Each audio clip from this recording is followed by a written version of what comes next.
Hello, everybody. Thank you for being here. Before I get started, I just want to make sure everybody can see and hear me. If anybody can like throw a thumbs up or write in the chat, just make sure you can hear me okay. Angela, thank you. Taya, thank you as well. Trisha, gracias. Tanaya, everybody, awesome. So just for one, again, thank you for being here. Again, I'm Bobby Cortez. I'm the admissions and recruitment coordinator for the BSW program here at the Kent School of Social Work and Family Science. All of which you will typically hear us refer to around campus as Kent School. So I will just kind of use that as we go through. But again, thanks for being here, taking time out of your day to kind of meet with us, learn a little bit about the program. What we will do is I'll kind of give my presentation that will take about 20-25 minutes. And then we will open it up just for some questions at the end. Feel free to write those questions down. You can throw them in the chat or just kind of stow them away in your brain until the end. But yeah, that's kind of how it will flow. A little bit about me. I'm a graduate of the program as well. So it's been some years since I've graduated, but professionally, my particular area of interest is youth development social work. So I ran a youth development program for at-risk youth in the middle school setting here in the Smoketown neighborhood, just kind of right around the corner from U of L for about 10 years. Did a brief stint working in the child welfare sector before coming back to U of L to sort of share my story, share my passion, and really promote the career in the field of social work. So yeah, without further ado, I'll just go ahead and get going and share my screen with you guys.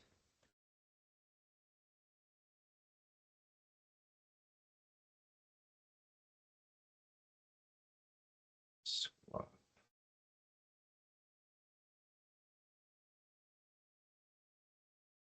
There we go. All right, cool. So yeah, again, this is the BSW program info session. Hope you're in the right spot. I'm Bobby Cortez, the admission and recruitment coordinator for the BSW program. So we always do like to start with this one question we ask everybody. So really that's really the definition of social work. So really social work is the professional practice of enhancing and restoring individuals, groups, communities, and families, um, really enhancing their ability to be the best version of themselves, really to be able to function in our society to the best of their ability. In addition to that, is also creating societal conditions that are favorable to that goal. With that meaning, we're working in individual settings in that macro, meso, micro, meso, macro fields. So we can really give all the tools to individuals to be the best versions of themselves. But if the world is set up inequitably, it really does make it more difficult for them to thrive. So really, we're working with those. So that is essentially our definition of social work, which everybody has their own. It's all very ideals. Skip the next one. So those questions I was talking about, I got a little ahead of myself. So we do like to ask everybody these three questions to just see if social work is right for them. So the first one, are you good at maneuvering through complex situations? As a social worker, you're going to be working on any number of things at one given time. Case management notes, you may have meetings with clients, meetings with community partners.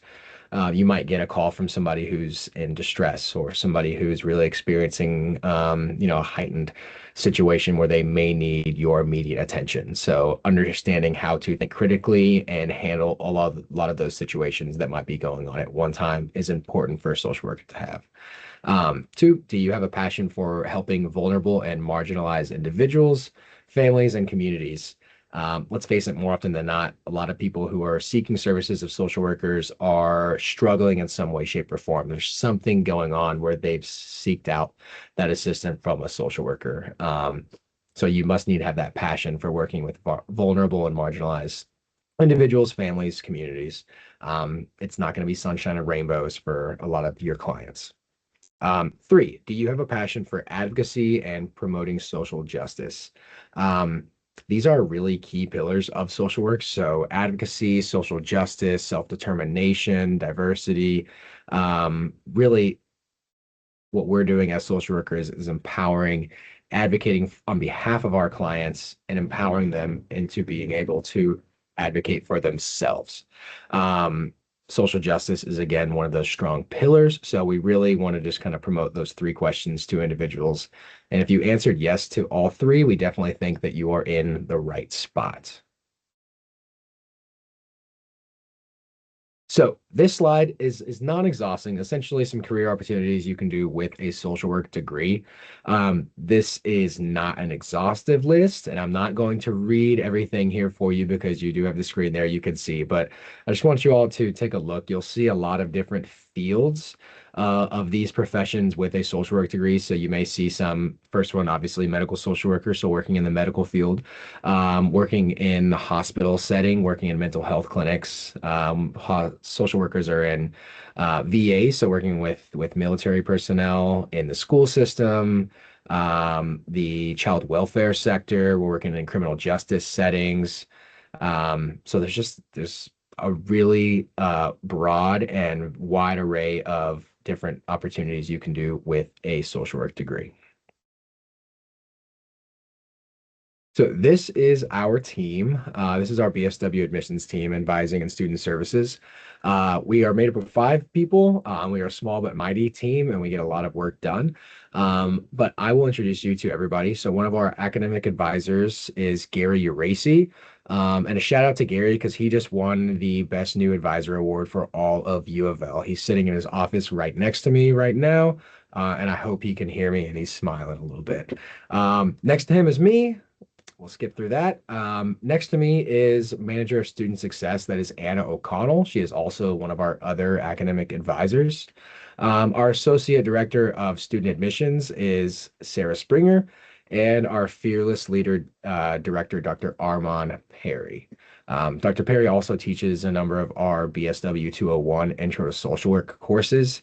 So I definitely encourage anybody, if they have the opportunity to interact with him, please do. You will not be disappointed. Fun fact, Dr. Perry taught my BSW 201 course about 15 years ago. So yeah, he makes a lasting impression. Promise you that. So on to our program highlights. So in total, our BSW program is 120 credit hours. You can do that fully online, on campus, part-time, full-time. Really, we have a complete variety of options that students can take. I will say also that we have a lot of students who have families, a lot of students that have jobs, have a lot of outside responsibilities. So we are very comfortable with really forging those individual learning plans for students who just have other things going on. Life be life. And so, maybe you can't be full-time that semester. Maybe you need to do a summer course, kind of make up something like that. So our advisors are more than happy to talk to you about that and really cater that plan specifically to what you need. Additionally, the required GPA is a 2.5 GPA minimum to remain in good standing. And then our program is really split up into 2 different divisions, a lower division and an upper division. And I'll tell you about both of those now. So the lower division, this is typically made up of your first 60 credit hours. And it really consists of 2 different groups of classes. Your Cardinal Core, which are the general education requirements that everybody takes across the board. That consists of these courses right here. Again, I'm not going to read them all to you because you can see that. But those will take place for about that first 31 credit hours. But something I do want to point out are these arts and humanities courses and these natural science courses. Excuse me. So these need to be in 2 different disciplines. So for example, these natural sciences, one would want to be in a bio course, another one might be a chemistry course or an environmental science course. Uh, so for that instance, so the same thing with the arts and humanities, they would just need to be in 2 different disciplines. And that doesn't mean you can't take more than 2 arts and humanities courses. So say you took 3 different arts and humanities classes in different disciplines, we would just put 2 there, and then the other third class would go into your electives, which will really kind of go into this next set of lower division courses, which are some of our supporting prereqs. So as I was talking about electives down here, about 13 hours consist left over from that 60 minus 31 from your cardinal course, so about 29 hours for general electives and some of these supporting prerequisite classes. So this is a BSW 201. So this is essentially how to college, like your FYE course. The BSW 101 is essentially just those who are in the social work track. But these five courses right here are ones that we really look for our supporting prereqs. So those include Intro to Social Work, a Human Bioanatomy course or its equivalent, a Stats course or its equivalent, and Intro to Psych and Intro to Sociology. So you're going to definitely want to take those throughout those first couple years. And then again, back to general electives, college is a time to explore different areas of interest. So we definitely encourage, and we have it written into our curriculum for our lower division for students to take a certain number of electives. Additionally, in our upper division, which I'll talk about, we have a number of social work electives that allow students to dive a little deeper into a certain aspect of social work. Those would include, human sexuality, gerontology, social welfare, motivational interviewing, working with alcohol and substance use disorders. There's a wide variety of those that really just kind of dive a little bit deeper into a specific field. So again, that lower division really consists of the cardinal core and the supporting prereqs plus general electives, which is roughly your first 60 credit hours of the program. So upper division, and this is really typically that second 60 credit hours, typically a junior and senior year. And this is really the professional phase of the social work program. So mostly all of your courses are going to be direct social work related courses, which will hit on all of these topics as well. So again, electives, general practice, human behavior in the social environment, welfare policy courses, courses on research, diversity, oppression, and social justices, practicum, which I'll talk about in a second, which is essentially our social work term for an internship. So you will be learning about all of these courses throughout that upper division. So the practicum, as I said, in my opinion, this is probably one of the most influential portions of your social work education. And this happens your senior year. Essentially what this is it allows you to take all of the skills, the education, the theories, the models that you've learned in the classroom and apply those to the real world setting. Essentially, they're going to teach you to talk the talk, but now you got to walk the walk. We can show you to ride a bike until you get on that thing and really ride, fall down a couple times, brush yourself off, get back up. It's the best way to really learn and put these skills to the test. So with practicum education, you will meet with our practicum education team your junior year. You'll do an orientation with them, and they will sort of meet with you personally to identify any of the agencies, organization, nonprofits that really align with your area of interest. They're not going to put you in a school setting if you don't really want to work with kids. Doesn't make sense to us, doesn't make sense to you. But you will identify agencies that junior year, you will meet with them, interview with them, and then throughout your senior year, you will work with them throughout throughout the duration of that senior year for 16 hours a week. And what they will do is they will kind of work with you. You'll be doing hands-on work, just really learning the ropes, essentially. It's a great opportunity to really develop a network, refine those skills, and more often than not, a lot of students will find employment with agencies, organizations following their graduation, a lot of times with the organization they did their practicing with. That was the case for me. I ended up graduating and working for over 10 years with the nonprofit agency here in Louisville that I did my practicum with. So again, that's a lot of words just to say it's a really awesome portion of the program. It's written into our curriculum. Every student will do it. Additionally, you can do these not online, but online students will be able to work with our practicum education office to identify sites where you are located around the country, around the state, around the world, essentially. So we always get a lot of questions about this, so I'm happy to take some at the end of the presentation. So for lower division application, essentially this is not really an application for the lower division. As you apply to U of L and you meet our requirements of that 2.5 minimum GPA and then hitting these ACT, SAT scores, you would be admitted automatically to the lower division of the social work program as long as you declare social work as your intended major. So students without those scores, really, they would do a comprehensive review of your transcripts, grades, courses. But again, that 2.5 GPA is something you will hear and see quite often through. Also, if you're a transfer student, 24 hours or more, you must have that GPA 2.5 or higher to be in good standing. So just that 2.5, good number to commit to memory.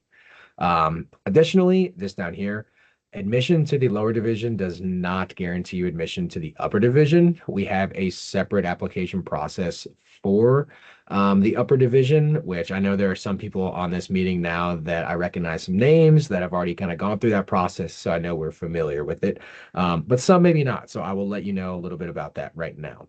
So our admission is always open the previous semester for the following semester. So right now, that sounded weird when I said it. Right now, the application is open for the fall semester start. During the fall semester, we will open the application for that spring semester start. So it's always open the semester before for that following semester. Again, that sounds weird in my head as I say it. Anyways, we'll move on. So the two main requirements to be able to apply for the upper division are, again, that 2.5 cumulative GPA or higher, and a completion of at least 45 credit hours to be eligible to start. The main things in that application are volunteer work history. We'll get some of your general information. So your demographic information, address, previous educational institutions, have you sign off on some things, agree that you're not using AI. But that main portion of the application is a statement of purpose.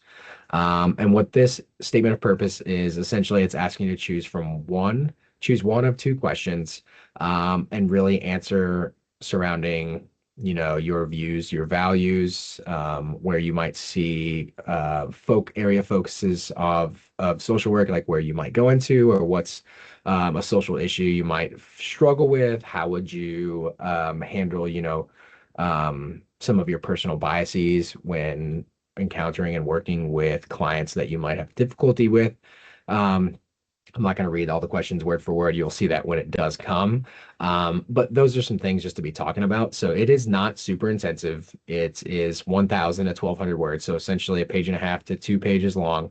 And that goes through myself, our assistant director, our Kent faculty review board, and then ultimately to Dr. Armand Perry, our program director, for his final say. So it really hits a lot of people within the process. So that's essentially how it does go. We will say again, if you're attending another institution, you must be accepted to U of L before applying. And the reason for this is our students will submit a pre-SONIA admission form. So essentially that lets us know that you're interested in applying. I get those emails. I kind of upload all of that to a spreadsheet I send to our data analysts. They upload into a system and it sends out an automatic email to students, U of L email. So that was just a lot to say. You have to be admitted for us to send you the email because it cannot go to a personal or a work email and must just be a U of L email. And that is really for us to adhere to FERPA guidelines and really make sure that everyone's personal and academic information is kept safe and secure. And if you are interested in applying for the fall start, the final deadline is July the 2nd. So we do have a little bit of time, but with summer, it goes by in a flash. So please reach out if you're interested or if you have not thought about applying yet. So we do have one track within the BSW program, which is our alcohol and drug counseling track. Essentially, what students do, if they choose to participate in this track, they will select a box within the upper division application. And that little bit of a clue that I gave you regarding the questions you could choose from, you just want to use your interests, experience in this field as the really the discussing points for this application or for the statement of purpose, excuse me. So really you just want to use that as the central interest of your SOP. Also within that track, you are required to take a certain number of electives, which are these courses. So substance use disorders, special issues in alcohol and drug counseling, motivation and change, and mental health for you to be involved in this track. So if you are interested, just select that box and we will also change your program code once you are accepted. So on a different route, this is a program for those who are interested in the child welfare sector. I definitely encourage if you are interested in this field, if you know that's where you want to go, why not save some money, earn some money while participating in this program? So in its essence, this is a program called this is a program called the CW Prep Child Welfare Program. It's through DCBS or CHFS, essentially the same thing with the cabinet, with the state of Kentucky. What they do is they give students participating in this program a $1,300 stipend per semester. So that is a grand total of $2,600 each year. You get fully paid in-state tuition for up to 4 semesters. So that is the entirety of your upper division. Additionally, you get guaranteed job placement after graduation.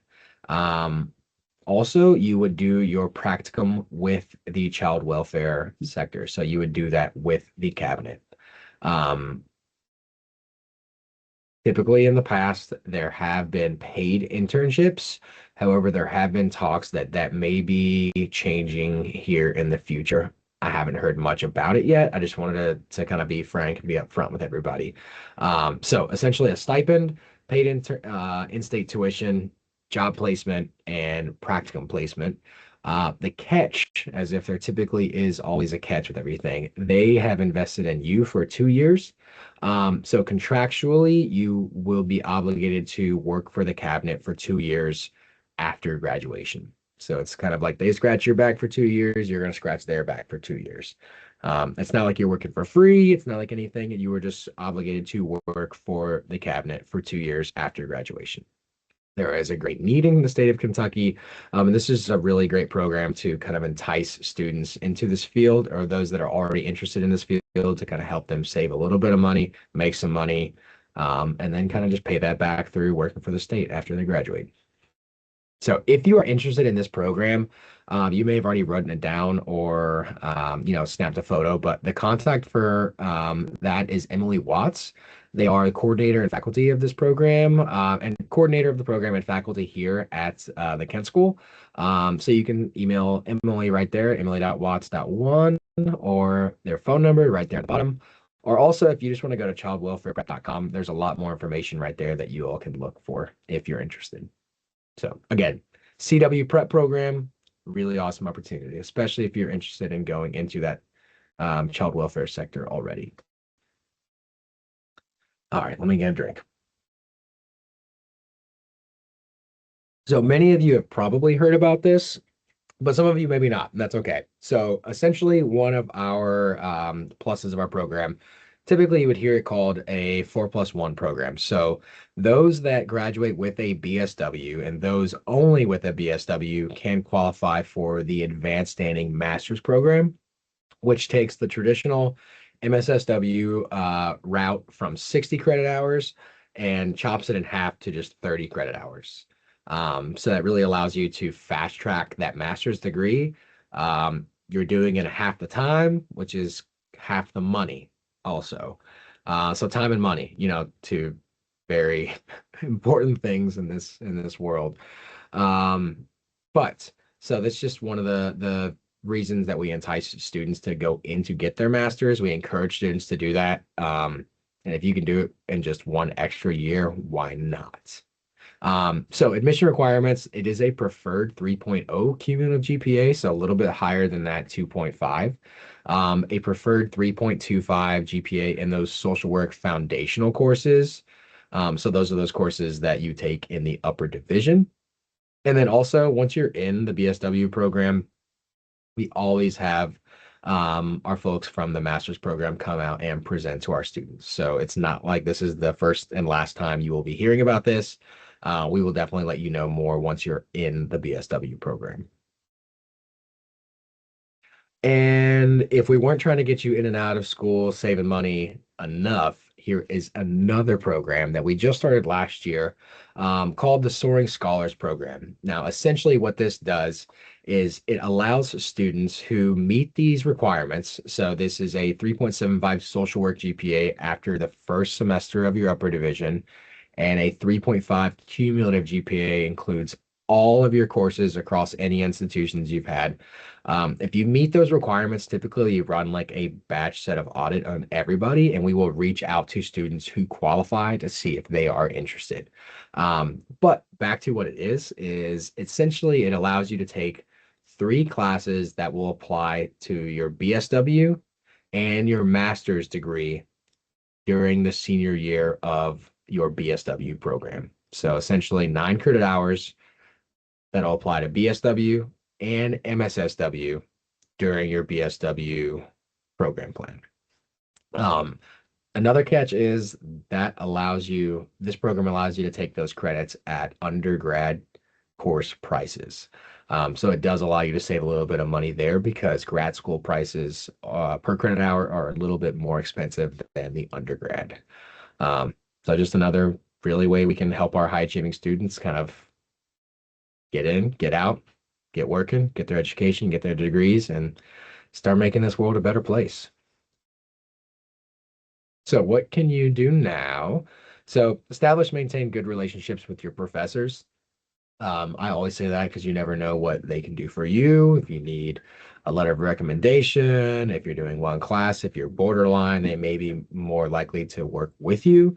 You never know if you might be working for them one day. Like I said, Dr. Perry taught my BSW 201 course, and now he's my boss. So never would have dreamt that all those years ago. Keep that GPA above a 2.5. Again, that's just kind of like that number that we'd like to keep it up to remain in good standing. And then apply to the University of Louisville through the Office of Undergrad Admissions. I know a lot of you on here have already done that, but that's definitely the first step in getting you going. And then once you're admitted, we'll schedule onboarding advising appointments. You'll meet with either Gary or Anna. And then I'm here to really discuss social work, career options, plans, anything that might be important to you. So always here. Um, That really does conclude the presentation. So I think I did that pretty quickly. Yeah, about 28 minutes, went a little bit over, but not too bad. Um, but yeah, that's my information right there. Again, if you want to put down my email, phone number in the office, I'm typically in and out. So if you call this number and want to leave a voicemail, that's fine. I'll get back to you. Or if you just want to shoot me an email, that works too. But I'll leave this up for just a few more seconds and then I will stop sharing and then I'll open it up for any questions we might have. 3, 2, 1. All right. Angela, what's up?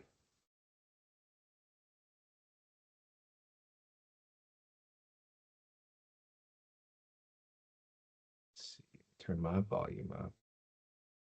I'm not hearing you.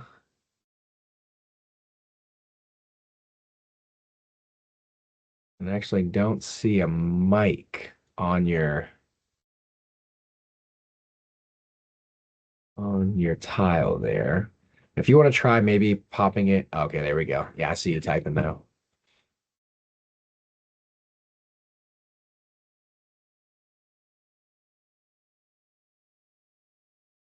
No problem at all.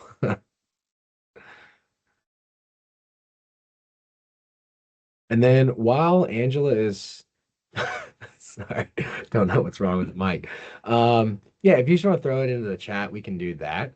And while Angela's typing, does anybody else have any questions they might want answered about the program, practicum? So that's a good question, Angela. So can you do the MSW while in CW prep? Um, you can.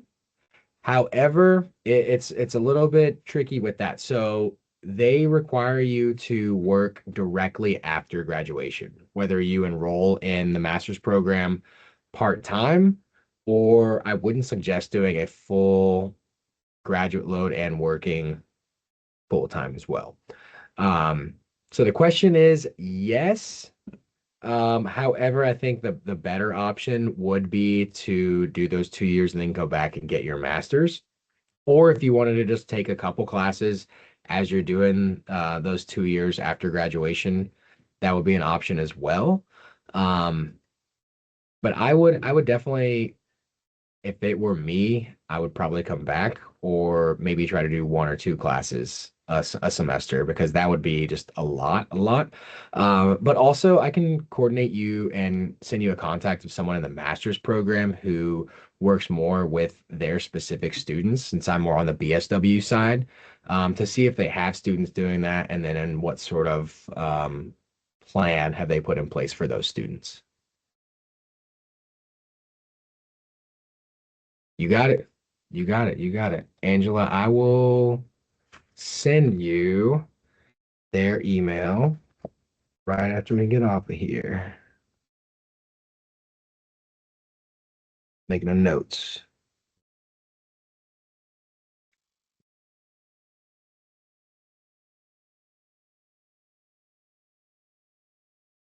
Also, if you wanted to inquire with, I got you, with Emily, she would definitely be able to tell you a little bit more about that as well. So if you had that contact information for Emily Watts, they would definitely be able to tell you a little bit more about that too.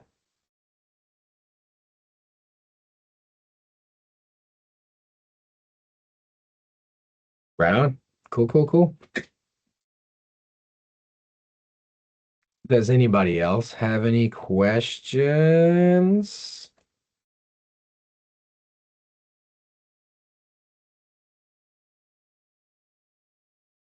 Guess that's the sign that I gave the best BSW info session ever. Oh, wait, hold on.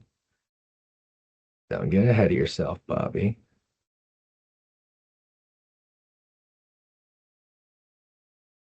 Looks like Joyce has a question. They are typing.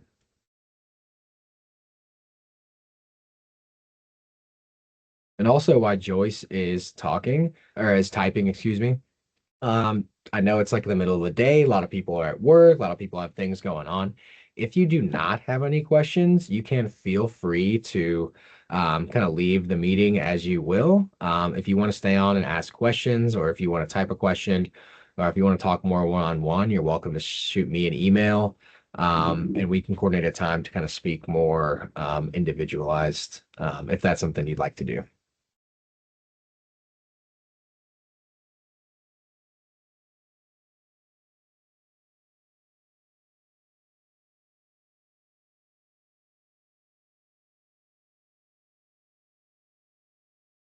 Okay, so Joyce was, do you have to have the intro to social work for prereq to apply, have all the other requirements? So that is a good question, Joyce. So you actually do not.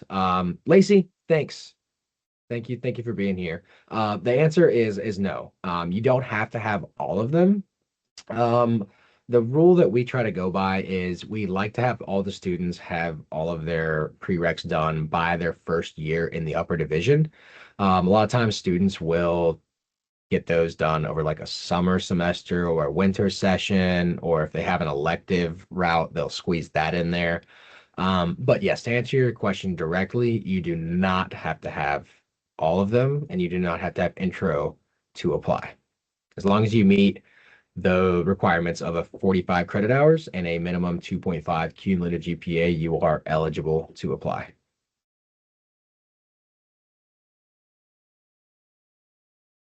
Right on, right on. Yeah, yeah, yeah. And Joyce, also, if you are interested in applying and if you meet all the requirements and you want to start in the fall, again, you're going to want to apply to U of L in general to get accepted.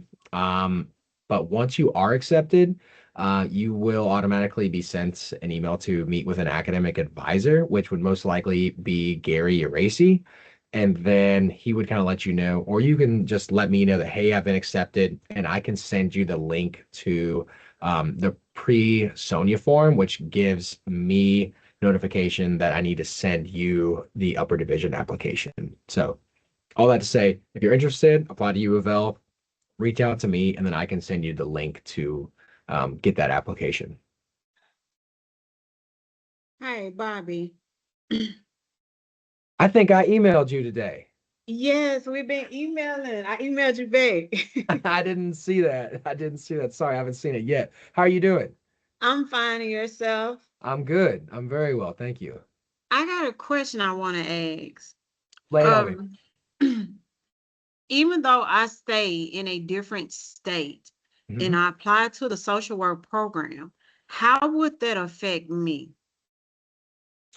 So in so we have a vast online presence for our program. So it is nothing new for us. We have students from all over the country participating in our online program. Um, Particularly, we have a lot of questions surrounding the practicum, so that internship portion of it. Um, and if that is some, so we have an entire office that is our practicum education team. That their full-time job is to work with students, find their placements here locally, here nationally, and even internationally. So Okay. chances are they have connections with anywhere where you are living. There's a couple states that I know they've told me in the past that are a little more difficult, but difficult doesn't mean impossible. Okay. Because I stay in Tennessee. So that's why I was trying to see, Hmm. about like the field work and stuff like that. Do I have to like come there to do the field work, or will I just be able to stay here in Tennessee and do the field work? Yeah, yeah, you would stay in Tennessee and do that field work. So they would meet with you. So they meet with you to kind of like get to know you, what you're interested in, and then they will sort of identify agencies like, all right, so I'm interested in this type of work, that sort of population, and I live in this area. And they're gonna be like, okay, well, we have relationships with all of these organizations.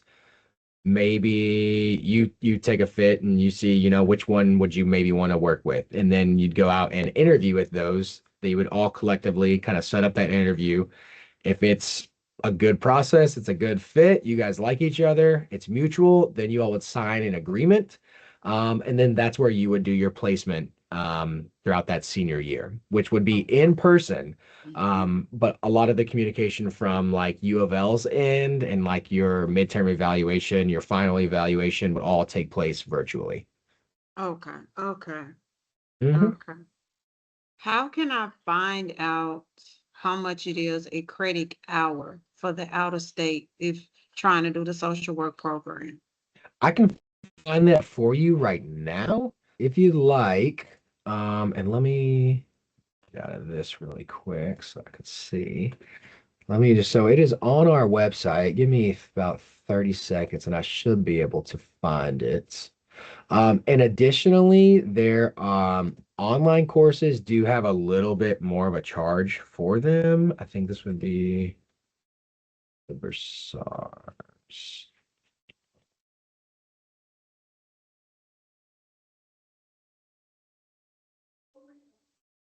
Tuition and fees. Okay. Undergraduate, online learning.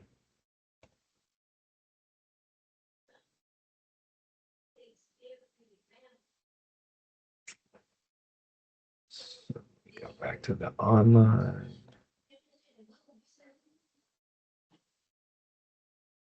So online learning cost per credit hour is 5.59 per credit hour.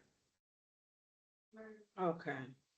So, and then I'm also going to send you I'm gonna send you a link right now. This is a link to our Bursar's office right here that you can see as well. And then I'll give you kind of like the rate of like kind of undergrad courses. If you scroll down, it'll give you kind of those online undergraduate courses just because they're a little bit more expensive. Actually, it's looking right now. Resident, non-resident, right there. So the non-resident will be a little bit more.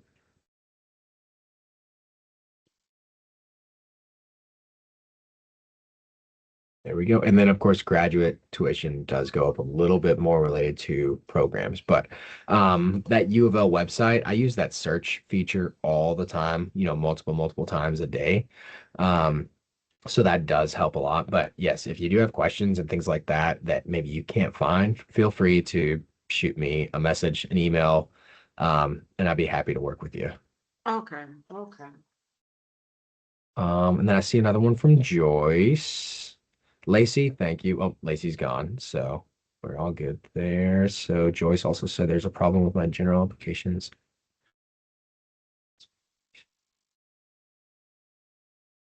And Okay, once it's resolved. Okay.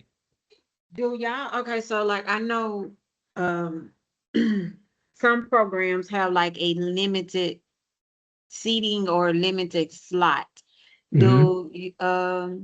Do this y'all work program does it the same? Does it have like a limited seating or a limited So slot? we do not. We are growing as a program. Honestly, I'm gonna take a second to toot my own horn. The this is the third year running. We are the largest growing program across campus. Um, so that really does speak a lot, I think, to growing views around social work. A lot of things that are going around just that we see in the news and things like that. But just really in its essence, we are growing. We're typically been a smaller program across campus, so we're not like a nursing or an engineering or a college of business. Um, all that to say, we do not have a cap. We will continuously, if we meet a certain point, we will add a section of courses and enroll more people in those. Additionally, to the upper division, everybody that is able to be accepted, meets the requirements, goes through the process, and is accepted, is guaranteed a seat in our upper division courses. And like I Okay. said, so if we have too many people, we will just open up another section and we will teach another section of that course. So it's a good problem to have, if you ask me. But yeah, really to answer your question, we do not have a cap that we've been putting on our enrollments. Okay. Okay. Cause I want to say like I started going to ULR in Little Rock Hmm. for the online program, but I didn't get accepted. And then they told me wait a whole nother year to apply. And I'm like, that's too long to be waiting to apply It again. it is. And to be honest with you, last year was this past spring was our first spring cohort. So we used to be a fall start only program. So we realized that, a lot can happen in a year. If somebody didn't meet the GPA requirement, or somebody needed to take a course here or there, like just a lot can happen in a year. So we kind of put in this spring start as well to kind of combat that. Um, for those very reasons is, people don't want to wait an entire year. If you could wait like a semester while you're going through that application process, applying to school, getting your transcripts, all that, it's much different than, an entire calendar year Yeah, comes that's how I around. think. I'm like a time calendar year, and then from then they end up telling me we only have like 8 slots available, but we got more than a handful of applications. Right. So that means people hopes are getting up higher and thinking they're gonna be accepted in the program, and they looking for this for you to just for 8 slots. Yeah. That's That's yeah, I won't speak ill on another institution, but that sounds not so great, if you ask no. me. So Mm-mm. that's how I was like, I didn't want to wait a whole nother year. I wanted to try to get, see where I can keep going because I didn't want to sit out no semesters and I didn't want to sit out a whole nother year to just apply for another year and then you tell me I have to wait a whole nother year. That's been wasting some time that I Right. can actually I can keep going in my education. Hmm. No, exactly. Exactly. And yeah, that's I mean, to the point of us and putting in this thing, this is exactly the situation that we are trying to avoid and why we kind of put that change into place, which took a lot of time. Um, Honestly, I've been here about 3.5 years. And after my first 6 months, that was in the talks of us, implementing this spring start. And we were just able to do it kind of like this last year. So a lot goes into it, but it's worth it for our students. I'll just leave it Okay. at that. Mhm. Mhm. Okay. So let me ask you this. Hmm. Um, how long does it take if say for instance I apply today Hmm. and I know it takes a while for some transcript to come in and stuff like that and for them to get reviewed. Right. And say for instance, I wanted to try to take a class for the next summer session. Would you think I'd be able to start by the next summer session or I would not? Let me look again to see when our summer session starts, because I know one session starts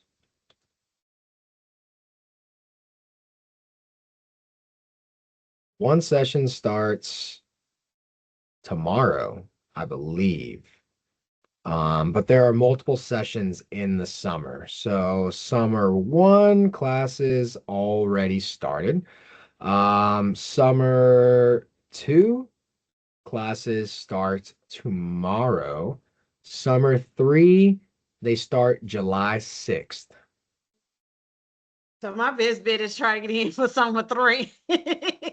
Yeah, but also like if you are ready, if you meet the requirements to apply and to be able to start in the fall, um, our deadline is well, so last day of classes start July. I mean, we got a whole month of June, so you would definitely be able to get in before then. Like Okay. it would not take them a month to review your application. I would definitely say get on those transcripts from your other institutions to be sent first and foremost, because sometimes those do get delayed a little bit. Sometimes not. Sometimes I've seen students be like, I ordered them and they were there like 2 days later. Um, but needless to say, kind of be on that. Um, but then the important thing would be to get that application in and completed before that second um, deadline of July 2nd. And Okay. honestly, I don't want to say our application is easy or you can do it quick. Like it's really not meant to be done in one setting.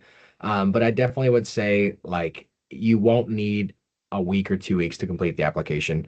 Um, I would say 100% focus on that statement of purpose, because that is going to be one of the main things that we use to decide your admission or denial into the program. Also, don't use AI. If you use any statements of fact, make sure you are citing them, and then make sure it's a nice mix of not just personal stories, but how like you would plan to do something. This is just a little bit of advice I would give any student who is thinking of applying, um, because it will help them out in the long run. Okay. Okay. Okay. And with Enjoy. that statement, will I do that statement before, will you do that statement? I'm sorry. Will we do that statement before we are accepted in the program? Yeah, so you would first get accepted to U of L as a whole. And then you could email me, let me know, or on our website it's there, but there's an option for you to select a pre-Sonia form. And what this does is it gives us the notification that you are interested in applying to the program. And I'm gonna go ahead and just send it to you right now. And what that does, so you get accepted, you would fill out the Sonia pre-admission form. And then once you finish that pre-admission form, it typically is sent to the link to the application is sent to your email, usually within a day or two. And then you would complete the application. We would go through the review committee. and then that typically takes about 2 weeks. But if we have your application in, that's fine. We just need your application in before the submission deadline. Okay. And you said the So submission deadline is July the July 2nd. the 2nd for the fall start, for Okay. the, yeah, the start after the summer. Um, so again, first and foremost, you would want to apply to U of L, get accepted, fill out this pre-Sonia form that I just sent in the chat for you. Then I will process things, and then the application will be sent to your U of L email. You would complete that application. You write your SOP would be in the application itself. So you would either just write it in there, or if you had a document, you could just copy and paste it in there. You submit that, and then we get that notification, goes to me, goes to Sarah, goes to our faculty review, and then goes to Dr. Perry for his final say. Um, After that, I would send letters of acceptance out to you. Okay. Okay. Okay. Thank you so much, Bobby. Yeah, you're welcome. You're welcome. Is it Rajendir? Regender. Rajinder. Yes. I was close. I was close. Yes. But you know,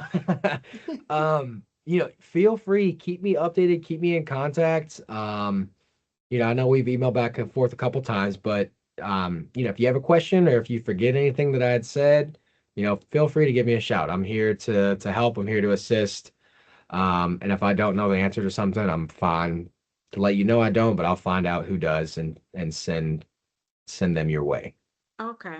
Thank you so much for your help. Yeah, you're very welcome. I hope you enjoy the rest of your day. And I don't know about y'all down in Tennessee, but it's been rainy here for like the past 2.5 weeks. It's been raining here too. And I So cannot wait for like a little bit of sunshine because I'm sick and tired of all this rain. I understand it. I mean, we needed it, but I don't know if we needed it that much. So, No. but And I think it's gonna rain here again today. So same with us. I was hoping to get out, but yeah, I think it's gonna storm and then we might have some clear skies in the next week. So I'll keep my fingers crossed. yes, thank you so much for your help. You're welcome. It was nice to Mhm. meet you. Nice Nice talking to to you. I meet look you. forward to seeing you again soon. All right. Bye bye. Take care. Bye.